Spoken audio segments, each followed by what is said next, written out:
கூடுவாஞ்சேரியில் இருக்கிற டோனி அண்ட் கைக்கு தான் என்னோடய ஹேர் கட் அண்ட் ஹேர் கலரிங்க்கு வந்து போயிருந்தேன்.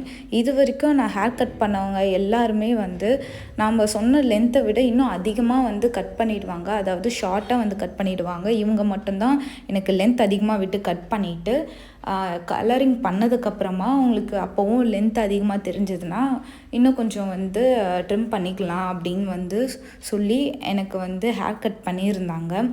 அந்த ஹேர் கட் வந்து நான் ஸ்ட்ரெயிட் ஹேர் கட் தான் வந்து பண்ணியிருந்தேன். என்னோடய ஷோல்டர் லென்த்துக்கு தான் வந்து கட் பண்ணியிருந்தேன். கலரிங் பார்த்திங்கன்னா வந்து டார்க் ப்ரௌனும் அண்ட் ரெட்டும் வந்து சூஸ் பண்ணியிருந்தேன். டார்க் ப்ரௌன் தான் அதிகமாக இருக்கணும்னு, ஸ்ட்ரைப்ஸ் வந்து ரெட்டாக வந்து இருக்கணும்னு வந்து கேட்டிருந்தேன். ஸ்ட்ரைப்ஸ் நான் கேட்ட மாதிரியே கொடுத்துருந்தாங்க. பட் ப்ரௌன் வந்து நான் கேட்ட ப்ரௌன் கிடையாது. பட் இந்த ப்ரௌனும் நல்லா தான் இருந்துச்சு. பட் பேக் சைடில் வந்து நல்லா இருந்துச்சு. ஃப்ரண்ட் சைடில் லெஃப்ட்டில் வந்து ரொம்ப அதிகமாக வந்து போட்டிருந்தாங்க.